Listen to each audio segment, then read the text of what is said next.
It's all falling apart for Meghan Markle in America.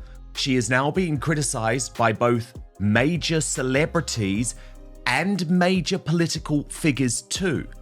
Meanwhile, she decides to cash in on what has been a disastrous fortnight of headlines. I mean, let's think about it for one moment. The total failed reconciliation with King Charles after all of those leaks to the US media, which backfired, and the whole world thinking, you are just a total bitch, not even giving a damn about the fact that your dad is stuck on the 19th floor of a high-rise building. So in that context, Meghan thinks, oh, I know, I've got to use this negative coverage to push out my products which have already flopped using her totally bizarre calligraphy. As the Royal News Network put it, Meghan Markle might think her cursive is cute, but it's sometimes illegible.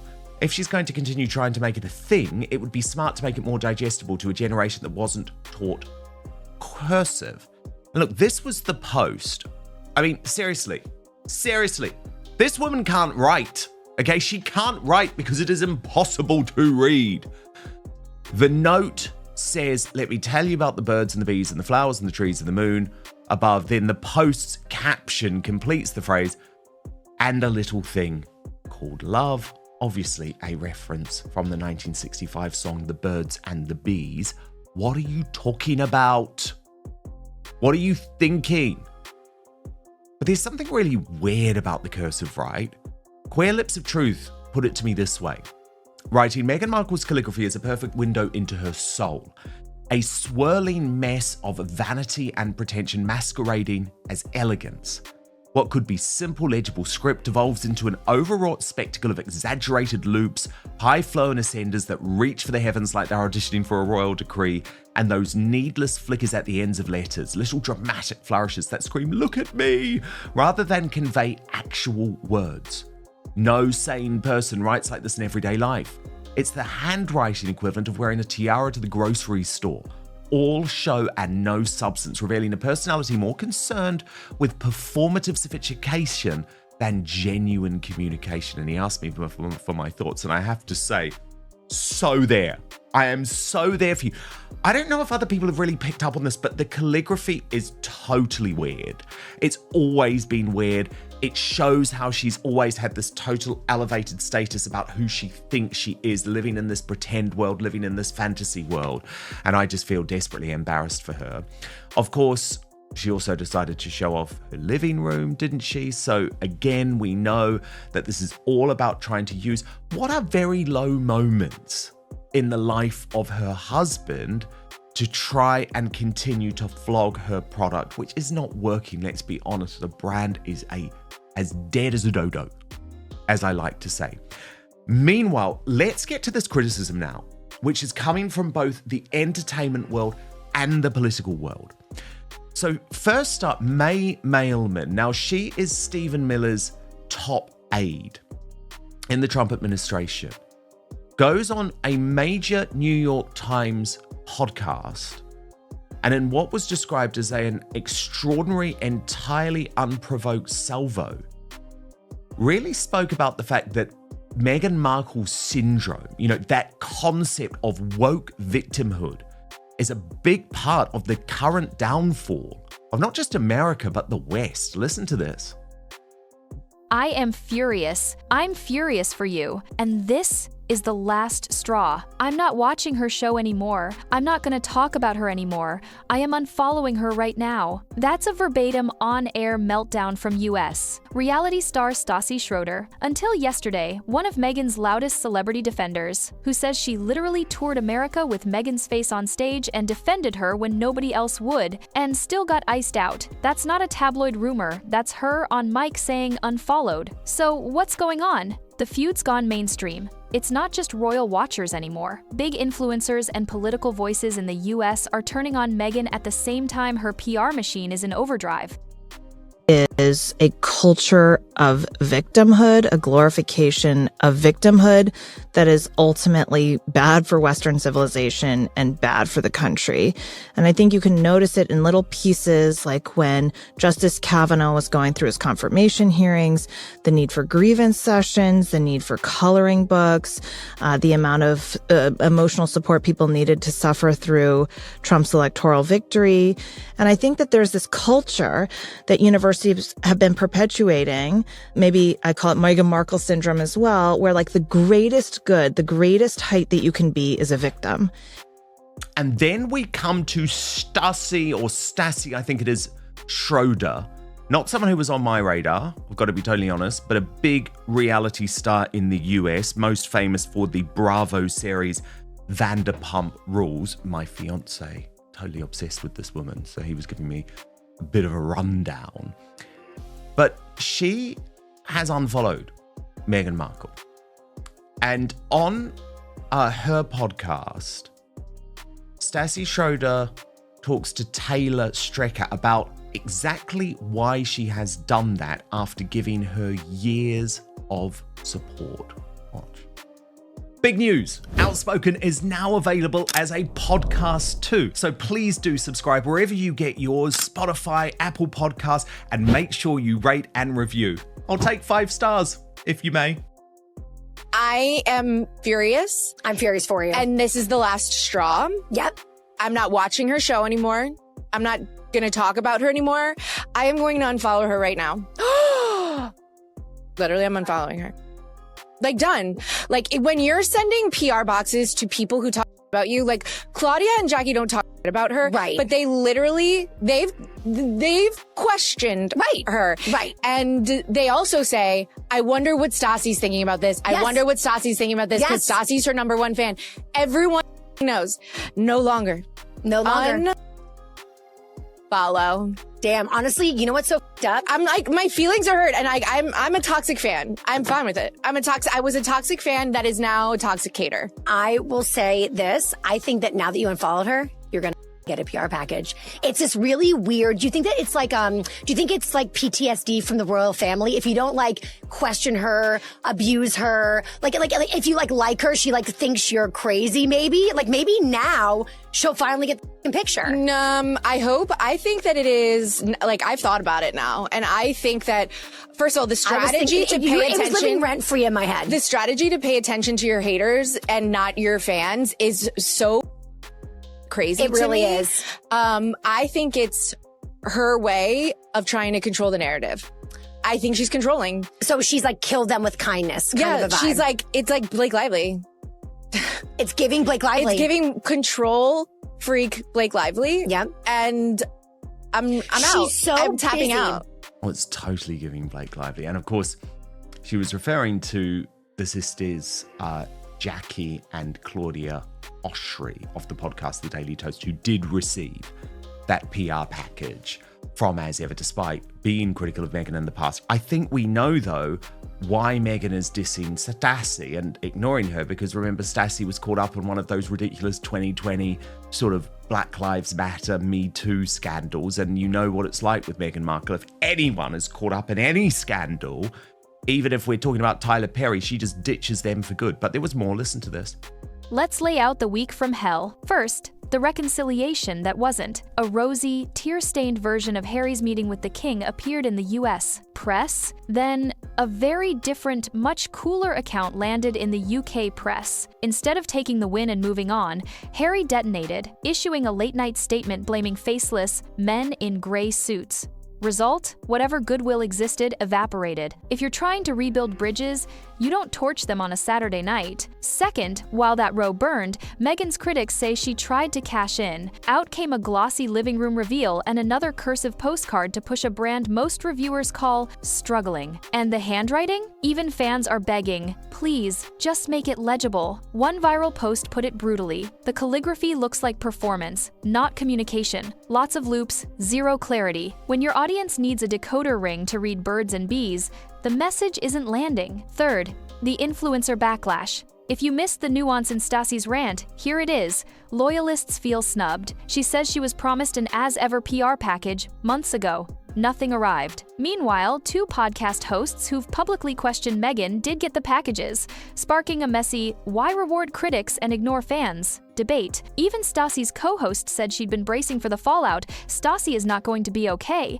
And she wasn't. She flipped from #1 fan to "I'm out" in a single episode. That's not a blip. That's brand damage with the exact crowd you need to sell tea, jam, and lifestyle posts. Fourth, the political hit. A high-profile conservative lawyer in the US coined it Meghan Markle syndrome, the idea that manufacturing grievance is now a path to influence. You don't have to agree with her politics to see the point. If your public story keeps centering your own victimhood, especially after years of privilege and opportunity, people stop buying the authenticity. They just do. So last night, Yes. I heard a rumor that got confirmed today. That I was going to just ask you on air, but I got confirmation. So last night, I saw a little comment that said Claudia Ashray Yes. got Meghan Markle's PR package.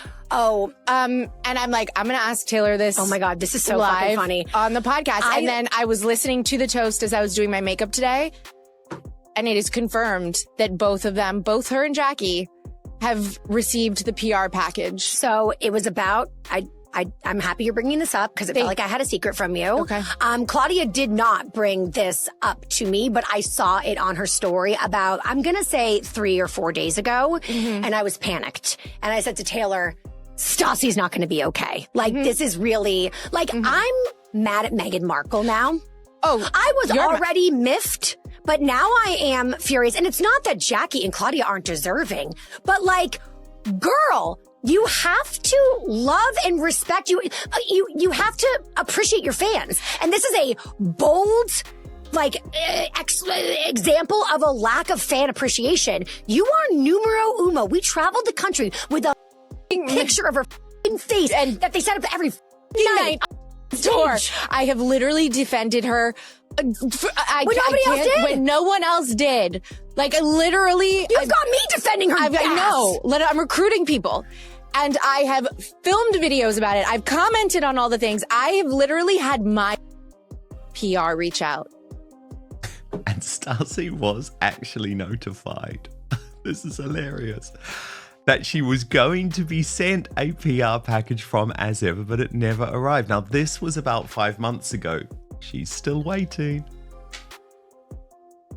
Okay, so like they were like reached out to and told that they were getting this, and Isn't then they that got kind it. of crazy though that like you get reached out to and you're told like, and by the way, you're getting a package from Meghan Markle. Oh no, wait, I was told. How self-important. I Wait, was told what? 4 or 5 months ago, and it never arrived. So I was tricked. What is happening? And there was like a full week that went by that I would wake up and be like, "Is this the day?" It's like so No, sad. it was so sad. Like, I am really done. I'm gonna just channel my like fan passion into something else. Funnel that into something else. Yeah, who does she hate? Give it to Prince William. I mean, I'm petty as fuck. That's what I would do. No, Okay. I'm not. I love. Well, I mean, listen. I love Kate Middleton. I know. Well, now you're her number one Now I'm motherfucking her fan. number one fucking fan. Feed Diner. Look, you've got to decode this for me because this is all coming from America, of course. But it's interesting, isn't it? Because it's like you've got the political world turning very much like diagnosing this Meghan Markle syndrome of victimhood. But she hasn't been able to keep the influencers on side either. It is just so funny listening to them speak, though, you know. It's just so American. and you know, Meghan is just the kind of person that she'll never win. You know, these are the people that you need to count on to be there to speak on your behalf, to defend you. And she can't even keep these people happy. I mean, Meghan is the worst of the worst. I'm sorry. This woman is just such a laughing stock. She is just pathetic. It just really shows me how bad it really is for Harry. I mean, this man is royalty. You have this sideways, crooked looking woman on your side, trying to make something of herself with all this support of name recognition from, your husband's family. And you can't even make that work because your attitude, your behavior is so nasty and corruptible. I mean, you just are the worst of the worst. I think Meghan has girl, it is a wrap. Just hang up your towel, just go away. Because look, if these people are turning on you, what do you expect? Like, who else is going to be there for you? Meghan is the kind of person that she does these things to people and other people watch, and eventually she'll do it to the people that support her, as we can see right here, So 100%. Yeah. And the thing is, when it comes to Stassi, though, I am absolutely convinced it is down to that very minor scandal which got her cancelled in 2020. And of course, the irony is that Meghan Markle is the one that has been cancelled for her lies and her racism, anti-white racism against the royal family, because she was claiming discrimination that didn't exist. Yet anyone else, P. Dinah, who has been caught up in even the smallest public scandal, she doesn't want to touch them. She doesn't want to touch them, right? Unless it's Chrissy Teigen. Yeah, right, exactly. I don't know what she's thinking, though. It's like, you have done so many bad things, and then when someone else does something that you don't like you go, like, what, you're just going to ignore them? Like, it's going to make you look good all of a sudden? No. There is something wrong with this woman. Something seriously wrong with her. I mean, she can't even be a real friend to anybody. I don't understand why anybody would even think of supporting her, seeing how she treats her family, her friends, her husband's family. Like that speaks to, I think, people's behavior, because, you see how Meghan treats people and you support her. That says something about you, is what I think. This woman indeed. it's a wrap. And the May Mailman thing is really interesting to me, because she is a rising star in the Trump MAGA universe. There she is. And this idea of Meghan Markle syndrome, I've been thinking about it a lot, and it's so true, isn't it? Because she's right. What Meghan Markle has done is manufacture trauma in the service of success. And when you think about that, P. Dinah, it is such a horrendous thing to do, because it absolutely belittles people who have had to deal with real trauma in their lives. Meghan Markle has lived one of the most privileged lives possible. Her upbringing was utterly incredible in California. And she had to manufacture trauma. And even when she entered the royal family, she had to manufacture trauma. And I think it is a really, really disturbing thing that is happening amongst a woke generation. And I think we've got to call it out. So I quite like this idea of Meghan Markle syndrome catching on, because you don't want it. You don't want your kids to have it, right? Don't be a victim if you're not a victim. And Meghan Markle, you were never a victim. Ever. Never. No one views you as a victim.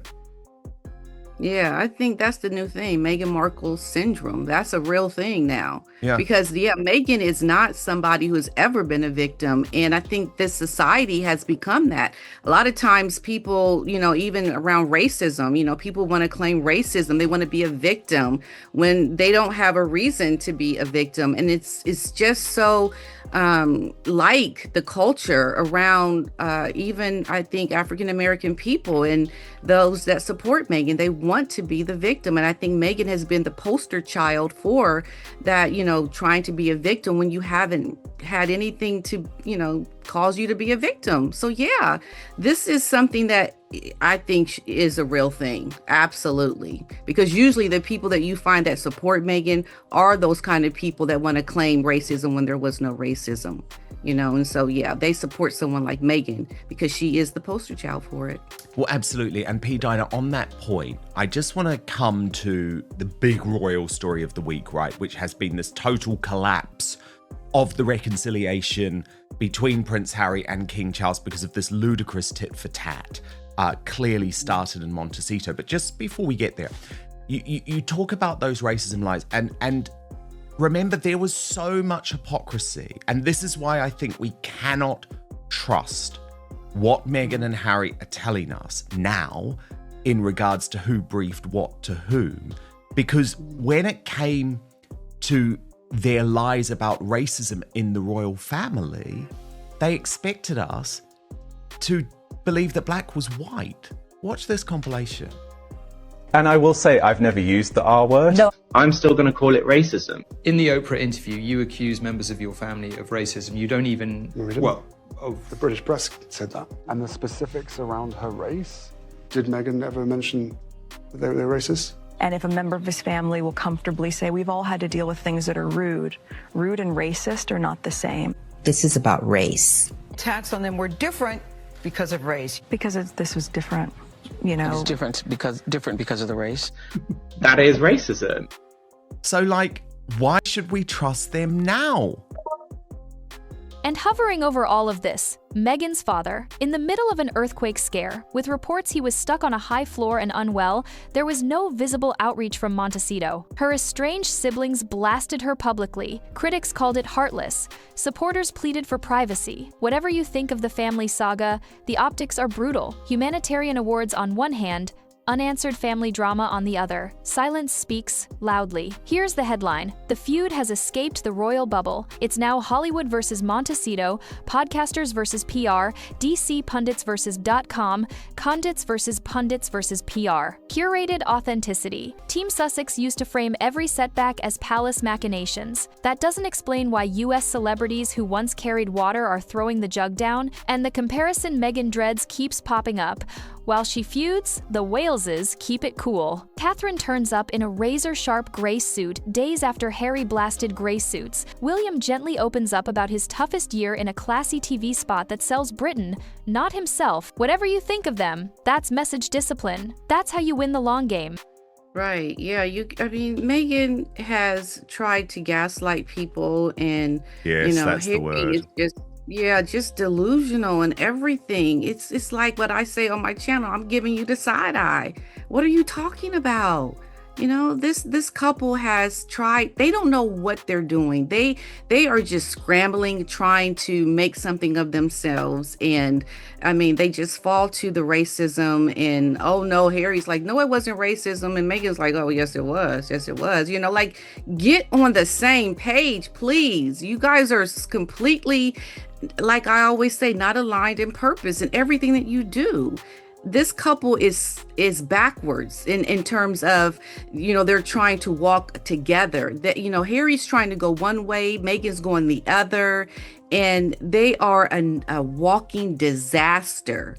And anybody that gets behind them, this whole support with this humanitarian award, whatever, that's not good for your brand, because this is the couple that you are going to use as your representation of the work that you do. And they can't even be in agreement on the things that they speak about, what they do, their mission, how they treat people. It's so, I think, disgusting. It looks like they're desperate, these company that is trying to work with them. Maybe they've been paid and it's good for them, but Meghan and Harry are just a walking contradiction. They don't know whether they're coming or going. They're trying to figure it out. They are a lost couple. And Harry needs to get out as quick as he can, because he's going down with her. 100%, because P. Diner, it's like the whole thing was maybe recoverable, right? Because when you think about it, so there was that first leak from Montecito to Us Weekly magazine, which said, the reunion was so emotional and Harry was crying, and it really sort of tried to paint this picture. It had clearly come from Meghan, right, via her team, because it tried to sort of paint a very Hollywood style picture of what happened at the meeting. And so really all that was happening in the story that was then given to the Sun newspaper. And of course, there's lots of consternation about, did that story come from Harry and Meghan? But their UK team, or did it come from Prince William, or did it come from Buckingham Palace? And we don't know. And the Sun is not saying so, apart from the fact that they're standing by the story. But what we do know is that they were telling the truth about what had actually gone down in the meeting between Charles and Harry, right? It wasn't like this Hollywood reconciliation with tears and hugs. It was a cold, formal meeting. And that is because Charles is so nervous, for obvious reasons, given everything that's happened over the past few years. But as I say, I think if Harry had just kept his trap shut, it was almost like, okay, well, you released your version to Us Weekly. Now the facts have been balanced up in this release to The Sun, right? Not really much damage done. But then comes his bombshell statement on the Saturday night, because he just cannot resist. Then comes the leak to the Mail on Sunday, blaming the men in grey suits and like going down this dark conspiracy path, which we know he goes down a lot of the time, right? Because it's also the whole thing about the security and the fact, the royal family probably secretly want me dead. Like it's nutty stuff. And anyway, Shooter Scoop reports that it was Meghan Markle, of course, who with Harry drafted this statement, and it is the statement, P. Dinah, and the briefing to the Mail on Sunday that has done so much damage to Harry rather than the actual story on the Saturday, which he could have just ignored. So yet again, Meghan's getting involved, and you almost have to believe, P. Dinah, that she is purposefully trying to sabotage this. Yeah, I think she is, absolutely, because, I mean, that would not be good for her, for Harry to get back with his family. And I mean, that's where you need to look. It would not be in Meghan's interest. So of course she would be the one sabotaging this relationship, because not only that, that's what she has a history of doing. I did a video talking about and even showing the times when she's been caught actually contributing to something and lied about not being a part of it. That's what Meghan does. You think Harry, her husband, is any different? Like she would have any loyalty to him? No. So yes, Meghan is the culprit. She is the one that is doing these things to sabotage Harry, because it is in her interest that he does not have this relationship with his family. She wants that. She wants to control the narrative. She is the one that wants to set the tone for anything that Harry is trying to do. And he is the fool out there thinking he's trying to do something to get back with his family, when unbeknownst to him, the woman he's sleeping with is the one sabotaging him. So wake up out of your ignorance, Harry, and get with the game, because this woman is the one that is causing you all these problems. And I think Harry's family knows that. They know, I believe, she is behind it all. That's why the king is so overprotective of anything that he does with Harry, because really, you've got Meghan in Harry's ear, and he doesn't want anything to do with her because of what she does. So yeah, I mean, Meghan is just a nightmare. She is no good. I know, but the thing is, Pete Dinah, they think that we're stupid, okay? Especially Harry and Meghan, because remember, we know how they play this, because they were even playing it in a particular way when they were in the British royal family. And I mean, I will never forget the emails sent between Jason Knauf, who's obviously now Prince William's right-hand man, but at the time was working for William and Harry. The emails sent between him and Harry, negotiating how they were going to lie, effectively, about the fact that they had cooperated with that very odd guy, Omid Scobie, the Michael Jackson impersonator one, for his tissue of lies, finding freedom. And it's all there. It's all there in black and white, because it came out in the court case, right? Like Harry basically saying, yeah, it's really important that you go and speak to them, but of course we have to have deniability. It's like, yeah, this is your whole game plan. And look, that isn't the game plan of Prince William and King Charles. That isn't how they do things. But for you to say to them that they should never be able to speak to the media, that they should never be able to correct lies, is totally insane and deranged, given the types of relationships that you have had with the media in the past, but also continue to have today. Right. Because it's like, we know what's happening with Us Weekly. Like, I've been talking about the Us Weekly thing for months, because the former editor of People magazine, Dan Wakeford, he lost a job. He had to get back in with Us Weekly. So he goes to Us Weekly, where he takes over and basically says, I had the relationship with Harry and Meghan at People magazine. I'm going to take over, and I'm going to bring the scoops, and I'm going to steal the scoops from People magazine to Us Weekly. And so now Harry and Meghan are delighted because they have the two biggest supermarket tabloids in America, People magazine and Us Weekly, fighting for their affections. So when that story appeared in Us Weekly, it's like so obvious where it came from, you know? Right. It's like people aren't stupid. I mean, we're in a different age right now. Like we're more savvy to how this media PR thing works. And Meghan is, I think not going to make the headway that she thinks she's going to make. She's going to do these things and we're going to always know where it's coming from. We're literally watching her be her own demise, her own enemy because of everything she does. Like we can see her pulling the strings. So we're on to her. It's ridiculous. And it's like, when is Harry going to wake up to see that, he is in bed with the woman that is trying to sabotage him and what is really close to him? I mean, you talk about mental health. His mental health, is really, I think, compromised because of what he's going through with her. And I think he'll never be able to make sense of it. It'll always be something that is going to baffle him because he doesn't want to wake up to what the truth is. And the truth is that Meghan is, not going to be there for you and to support you.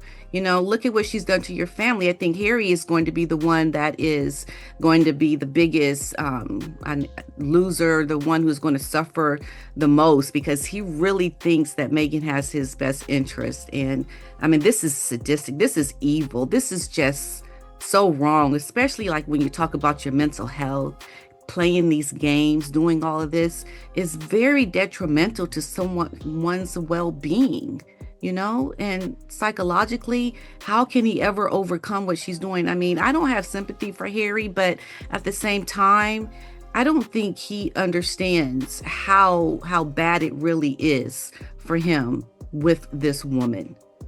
That is, I think, the biggest problem for him because he's trying to make sense of his life, trying to get something back, and it will never happen. It's quite sad what's happening. Brilliant analysis as ever, P. Diner. And if you do want to watch that video that P. Diner referred to earlier, it really is worth it. Make sure you subscribe to her YouTube channel, PDINA.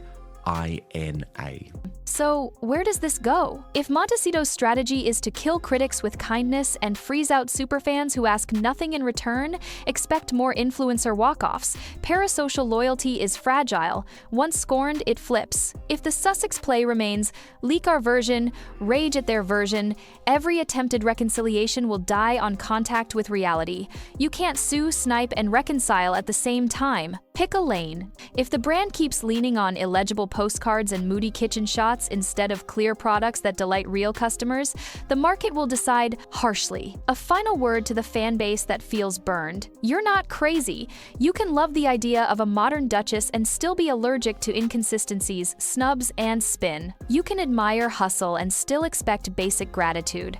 When devoted supporters say, "I carried the banner," and you couldn't even send a thank you, that's not hate, that's accountability. As for me, I'm done grading on a curve. The feud is out in the open now, and the scoreboard is public. Bridges burned, allies lost, narratives collapsing. If there's a reset coming, it won't be scripted in cursive. It will L